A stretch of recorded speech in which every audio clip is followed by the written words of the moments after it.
if I was in Romania, I'd greet you from the church. Usually I greet from Grace Gospel. Me and my wife, since we made the transition to Charleston, we go to Randolph Street Baptist Church, and we enjoy fellowship with Tim and Becky, Wilma's son-in-law and daughter. And Tim preaches there quite often at the church. They have a satellite church in Taze Valley, and Tim preaches there, some at the church there. But I thank you for your support. When I say thanks, it's hard to, that's sort of an easy word to say, but I want you to know from my heart to everybody, as well as individuals, corporate together, the ministry at FrontLine could certainly have not been done without, you don't know what this local church has done for FrontLine Fellowship. And I say that wholeheartedly. It's just I know it's the Lord's ministry, and it's a ministry that seems that, sometimes when I have an idea, I think, Lord, it's a dangerous idea, because sometimes those ideas come to fruit, and then that means, how are we going to do this? But God always provides, and I can tell you that. I know God provides. He has provided through you immensely, and I thank the Lord for that. Some people get confused about FrontLine Fellowship and what it is. Those who know me know what it is, but I can always tell when people don't, because I get asked certain questions that I can tell they don't have a clear understanding. Go ahead and put the presentation up. Understand that the mission board that I direct, and I say I direct, me and Brother Bill Fortner directs, is FrontLine Fellowship, and it is the mission board. And there's a lot of debates and talks about mission boards today, and a mission board is simply just an agency that has a doctrinal perspective, that missionaries who agree with that doctrinal perspective can come under the umbrella and then go out and serve. That's all the mission board is. The mission board is not a local church. We are just simply an agency of the local church, in which we have people come to us who God has called to go to certain fields to service with the gospel, and we are simply just an agency that helps them get there, as well as services that we do through FrontLine. One of the things that we believe in FrontLine, at the very bottom of you can't see it very well, I'm sorry, it's not real clear, but 2 Timothy 2:2 says, "And the things that thou hast heard of me, the same commit thou to faithful men, who shall be able to teach others also." I can tell you now, I'm getting older. I wear glasses. I can't hear. You can ask my kids. I'm not going to be around forever. If I could, someone asked, could you go to Romania? I've been going to Romania now, I think. Lisa, how long have we been going? 14, 15 years? Somewhere in that time frame. And someone asked me, after 14, 15 years going to Romania, can you speak the language? Can you talk? Could you get up in the pulpit and preach without an interpreter? I would tell you absolutely not. It would be crazy for me to try that. In fact, they would be laughing, I guarantee you. What Romanian language I know, some of the kids that went with us, I'm entertainment for them even as I try, But I couldn't do that. I couldn't do that. It would probably take me 2 years at my age, maybe even 3, before I learned the language, if I ever did, to be able to go to a church and to preach. But what we do is we train those that are from that area. Those who already know the language, those who have come to the saving knowledge of the Lord Jesus Christ, those who have been in a local church, they come to the Institute to learn the Scriptures, which up till 1989, they never had that opportunity. It wasn't like the United States of America, where there's Bible colleges everywhere. They didn't have that opportunity. So we focus on training faithful men, and once we train them, they go back to their villages, and we thank the Lord, as we've seen, they went back to their villages, they planted churches, and the work just reproduces itself. So our focus, I say that when you think of FrontLine Fellowship, I want you to understand, our focus is nationals training nationals. That's our focus. Now, I know this, and again, what was the first word that I said? Thank you, right? I'll go back a little bit further. Thank you. I want to make sure you don't think I'm not thankful. I know that a lot of people like supporting the pastors. I was looking for Terry today. Terry's not here. Terry's always all the time asking me. Terry has better ideas about FrontLine Fellowship than I do sometimes, Terry Sham. Yeah. He's all the time asking me, where's so-and-so? How's so-and-so? What are so-and-so doing? Yeah. I know it's a great thing to pick a pastor and support a pastor, and they need that. They need that. I'm not diminishing that. But what I don't want to under-diminish is for you to understand that if we didn't have the Bible Institute, we wouldn't have the pastors. Okay? I know it's more glorious to see a pastor in a village. You know, I've preached among the pigs and everything else. It's neat. Don't get me wrong. It's sacrificial. But without the Bible Institute, we don't have the trained pastors. Okay? So in all this, I want you to understand that our focus, and that's why I'm spending so long on this first slide, is our focus is nationals, training nationals to reach their own people with the gospel of the Lord Jesus Christ. Now, it doesn't mean we don't go, because we go. I love going to the villages. I love being with the pastors. I love encouraging them. Our last trip, me and Lisa spent the night in the village that hopefully our group will be going to and doing VBS here soon. I love that. It's a great joy to see, just the love. I was and I don't have pictures of all this. Don't worry, I'll have a lot of pictures. I'm not going to bore you. But we were in a home, and we got there after preaching. We got to this home, and those who have been with us, you know how they feed you, right? Well, this is like at 9 o'clock at night when we got back to the home. And this lady already had food on the table. And we went in. And I know there was like 6 times. I'm not speaking evangelistically, okay? I'm telling you the truth. 6 times this lady came out with more food, next level.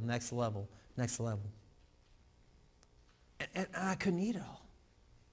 She had to stop. We were going to blow up. You don't mean to be not appreciative, but it wasn't that I couldn't eat the food. There was just no more, and I know that's hard to believe for me. There was just no more room. I didn't have Seth with me. We've been good. But I didn't have any more room.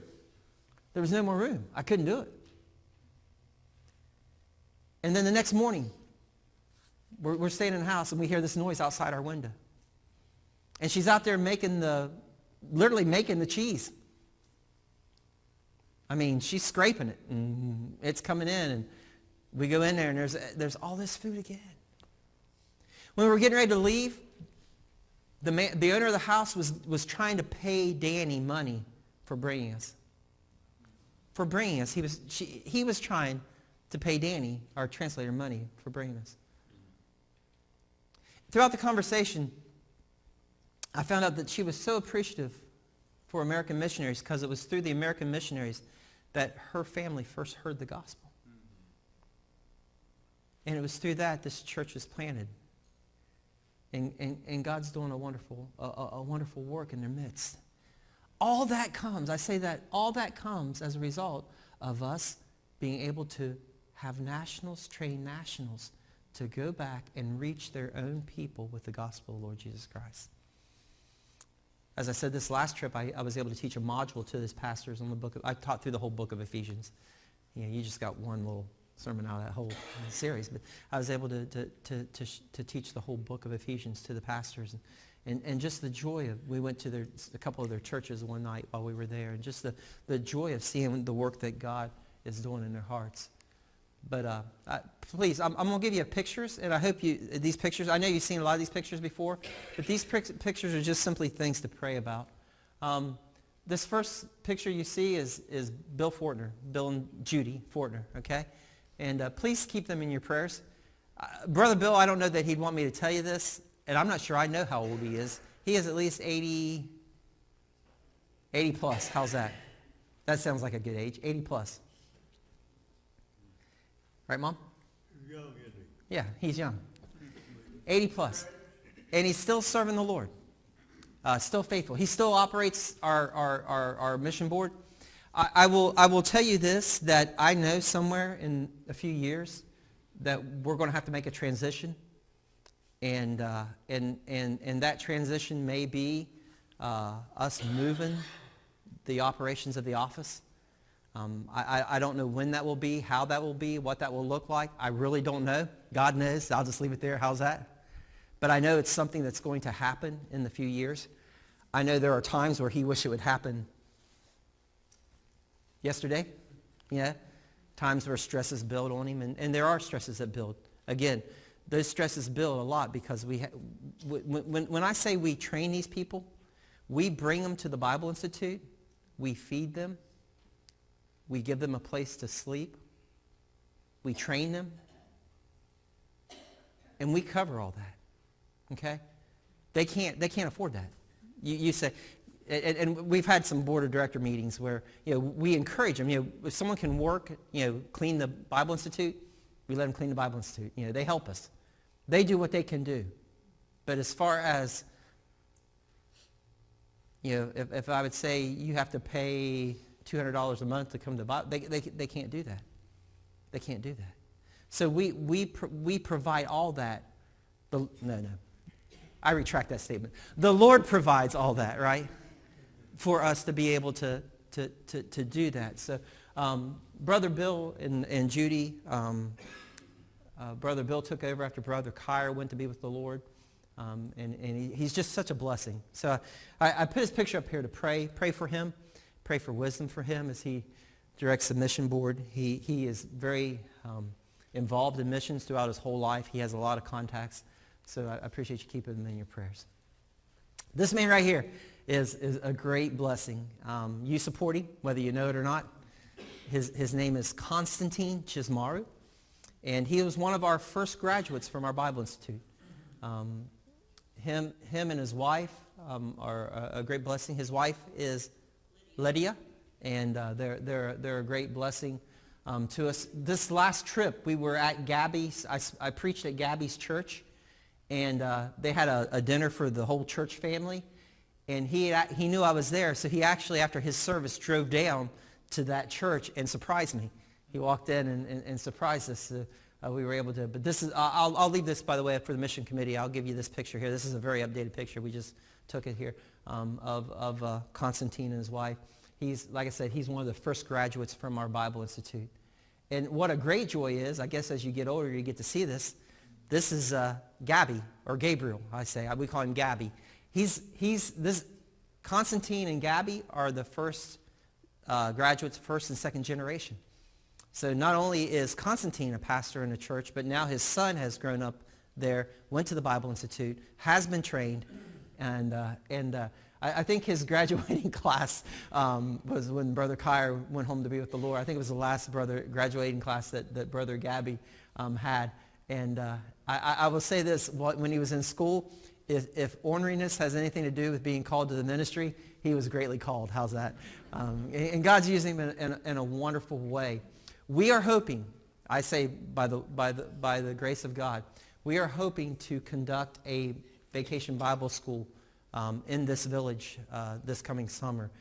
They have, in the church while we were there, it was predominantly kids. I mean, there were kids everywhere. In fact, there were so many kids that there was no place to sit in the building. And he has almost like a stage across the field where he's starting to build a new facility. And I told him if he had the wood there, we could swing the hammers while we were there too. So please remember Gabby in your prayer. Like I said, they're doing a wonderful work there for the Lord. And this is southern part of Romania. This is a place that doesn't have a lot of pastors. Okay.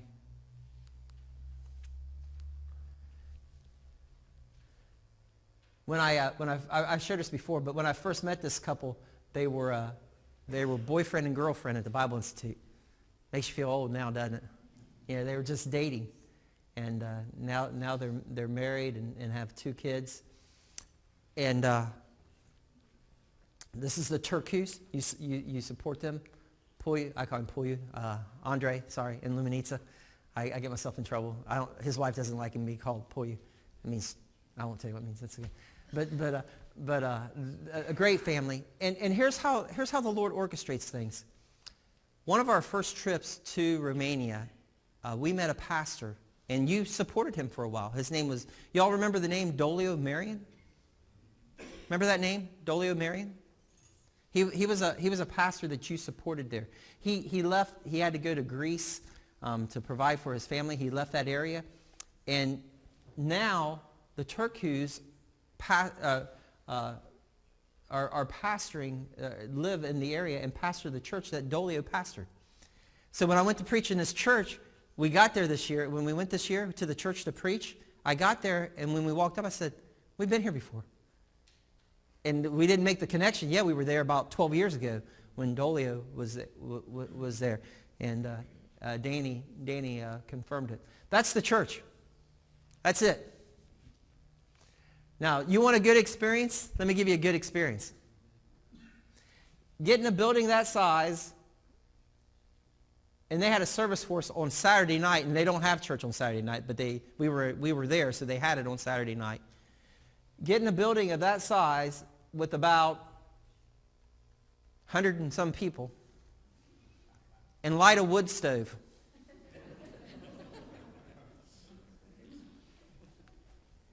If you're not convicted by the preaching, you will be convicted by the heat. Okay? And the smell, maybe. I didn't say that, but maybe. Yeah. But that's the church. That's the church in the village. And by the grace of God, what the name of that village, Lisa? Stajaru is the name of the village. And hopefully we will be able to do a VBS there this summer. That's our prayer, is to be able to do a VBS there this summer. The village is very receptive, I will tell you that. They love the Lord, very, very hospitable. So just give you something to pray about. Y'all know this guy? You should. You see a picture of him quite often.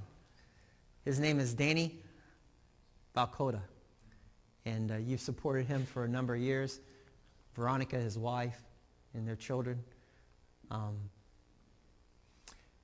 You never know what type of... This guy right here is quite creative in sharing the gospel. You asked Pastor... He had me and Pastor Roger in a debate one time. But this time, he has me come to his church on Sunday morning now. And he says, Pastor, would you mind preaching on a certain passage? That makes it easy, because I know what to study. He says, would you preach on Romans 1? Our government has just made some decisions in regards to homosexuality that has affected our church, society, and we want you to preach on this passage. And I thought, wow. Of all passages to pick when you're going to preach in a church, I don't know that it's the first one that comes to my mind, but I said, sure. So I'm speaking in the church, and you think they're third world sometimes. But as I'm preaching in the church, they said, now when you get done preaching, the church is going to ask you questions about your message when you're done. And I said, okay, how are they going to do that? And they said, oh, we even have it set up where they can, and I don't know the term, someone help me, where you can type it in on your phone while you're... It's not a text. There's a different word for it. But it was a text, yeah. They could actually send the questions through the phone that they wanted me to answer while I was preaching. And so you know, you talk about an experience, you know, especially with a hot item. You know, when you talk about, you know, preach on homosexuality and you know, God's perspective of sin and again with the desire to get the gospel to all, you know, the balance there. It was quite interesting, I can tell you that, as far as the questions I got, and I felt bad. My dad would have been proud of me, but I felt bad. One person didn't have a question, they wanted to make a statement. And so this, you know, when you open something up, you open it up, you know. And so this one person was making some comments, and I was really trying to listen for her question, and I never did get a question. So after she gave her dissertation, I said, "What was the question?" And they found the humor of it, but I don't know that she did. But Danny's doing a great work. Keep Danny and Monica in your prayers, or not Danny and Monica, Danny and Veronica in your prayers there, doing a great work for the Lord. You see this hole?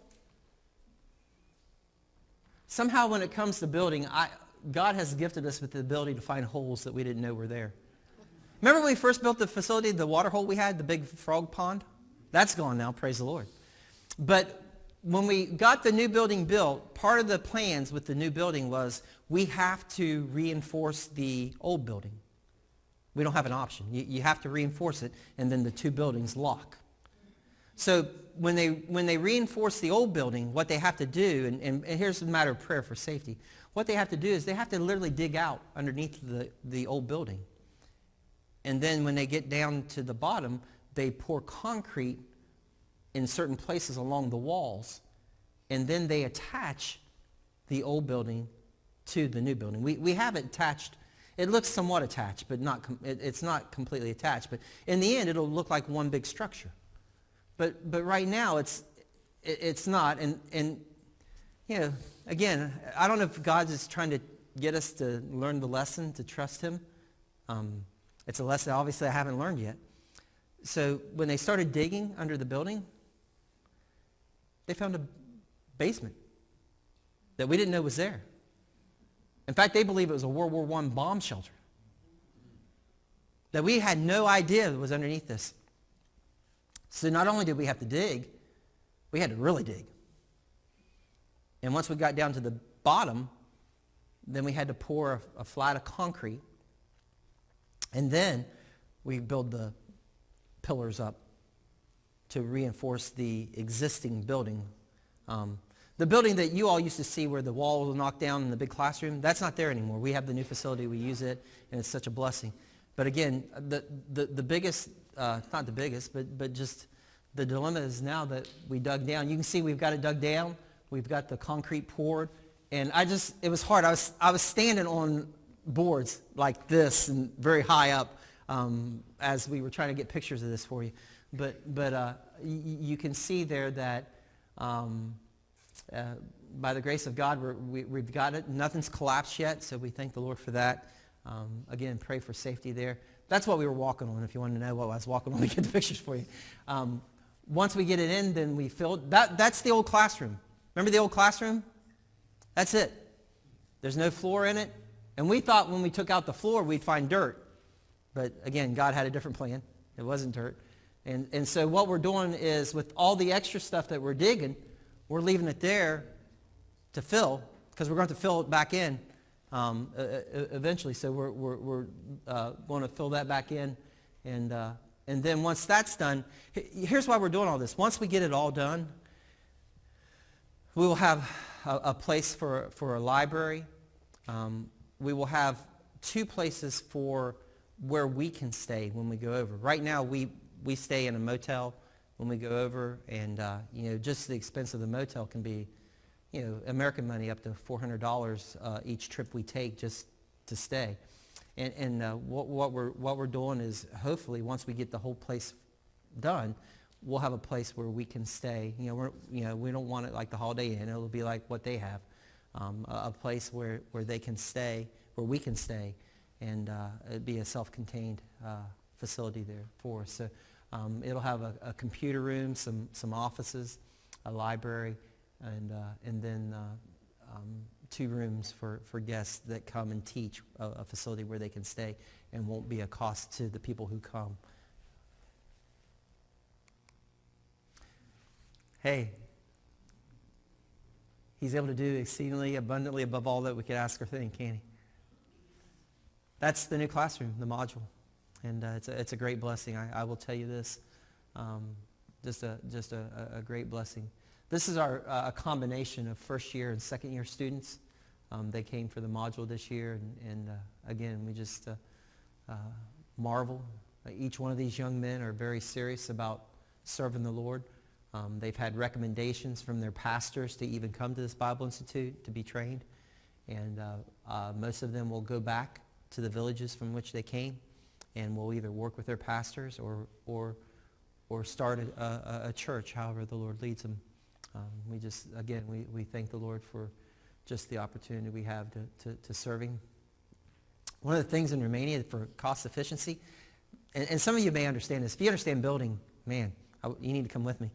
It might save us a lot of grief somewhere along the way.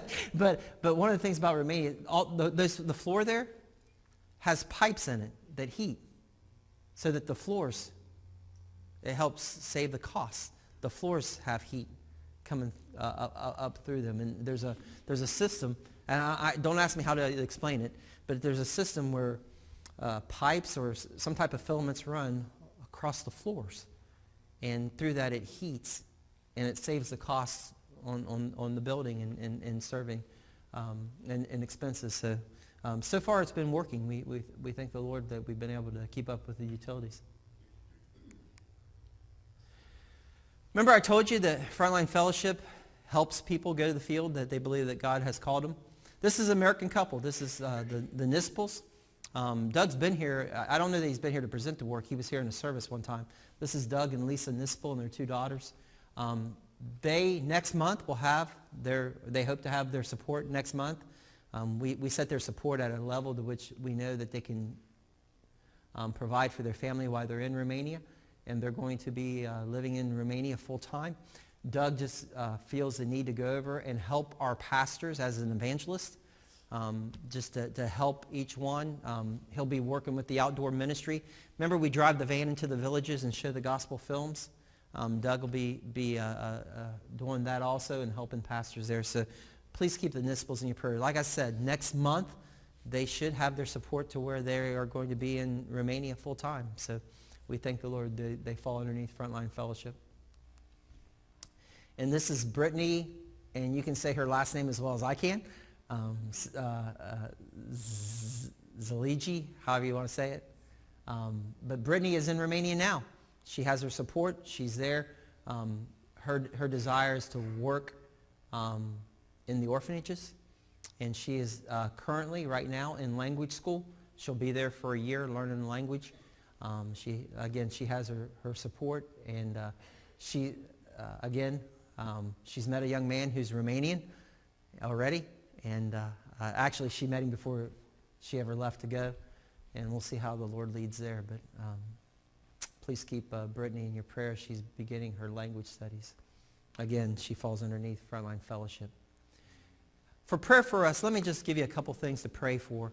A couple weeks ago, Lisa and I went to apply for our visas to India. In March, we'll be going over, early part of March, Lord willing, we'll be going over to India, Bangalore, where PJ is. If you saw that first slide, you saw Timashore Baptist Bible Institute and Seminary. You also saw Maranatha Baptist Bible College and Seminary. We do the same thing in India that we do in Romania. We haven't been involved with India as much, just because it just recently came under our mission board. I'll be going over and teaching a week the book of James and then speaking at the graduation. But please pray for the visas. As I filled out the visa, there was several forms you have to fill out as you apply for a visa. And you may kick me out of the church when I tell you this last part. But some of the things that they say is you won't do journalism. Well, I won't do journalism. No problem. They're safe. If I take a picture, you'll be lucky to be able to figure it out. Oh, that means I got to quit, right? But then I had to sign this other statement. And this statement is very clear. While in India, you will not be preaching. That was a statement, a form that you fill out. So they gave me this form. I looked at Lisa. I said, what should I do? I blame it on Lisa. That's what Adam did, right? She said, if you want to go, you better lie. And I thought, well, I'm not preaching, I'm teaching. Okay? I teach. When I don't preach, I teach. So I'm teaching. But and then you have to fill out, what do you do for a living? Well, I work for the U.S. Army. That looks real good, doesn't it? What is your occupation for the Army? Oh, I'm a chaplain. I won't be doing religious activity in India. So I say all that to say, pray. Okay? I filled it out the best I could, as honest as I could. And if the Lord wants us to go there, they want Lisa to go teach a module with the women there. It's quite a larger work. And then I'll be teaching the book of James and speaking at their graduation. We'll be with PJ. Remember PJ who was here? We'll be with PJ and Kuhn. First time they came here, they came in Chattanooga. We were there. Kuhn had never been on a Harley Davidson from India. She has now. I took her for a ride. She was quite amazed at the, in her Indian garb going on a Harley down the road. But she got to ride a Harley. But please keep us in prayer as we go there.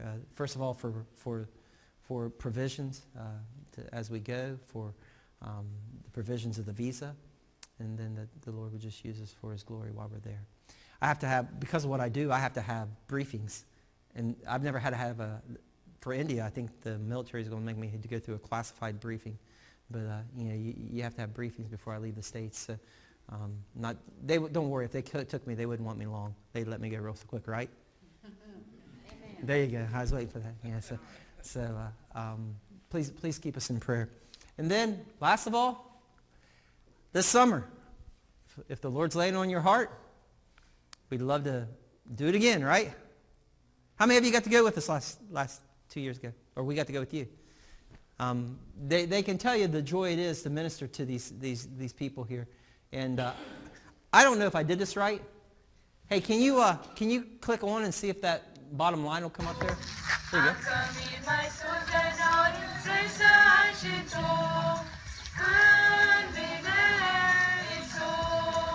This is our young people with the Romanian young people ministering in a village. You might recognize the song.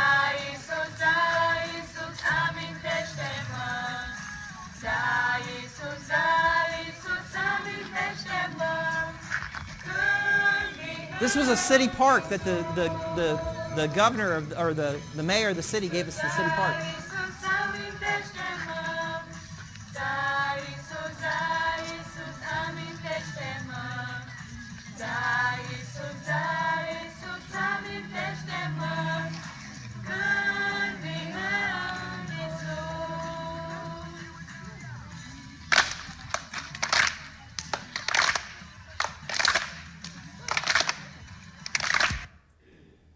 Just gives you an idea of some of the ministry that they did. They did Bible studies or Bible stories, Bible lessons.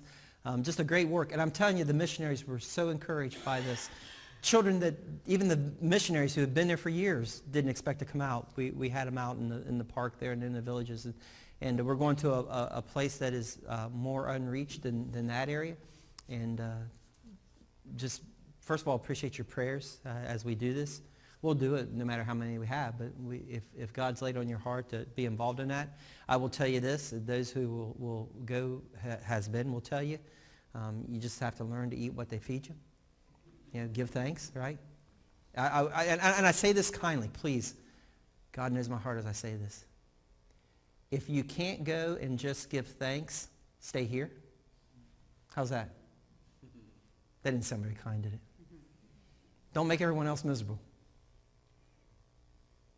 I say that from the bottom of my heart. It's not a trip of ease. Some people won't be able to like you. You won't like everything you had, right?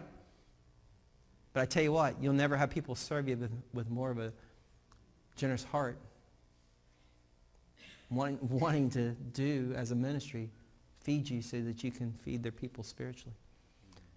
There will be sacrifices. You may throw up in a van as we drive over the mountains. Throw up and give thanks, right? It happens. It happens. So, please pray. If God would lay it on your heart, we'd love to have you go. We'd love to have you go. I guarantee you, you will not be the same. You will not be the same from going and sharing the gospel with these people. You will not. Okay? So, I'll just leave it there.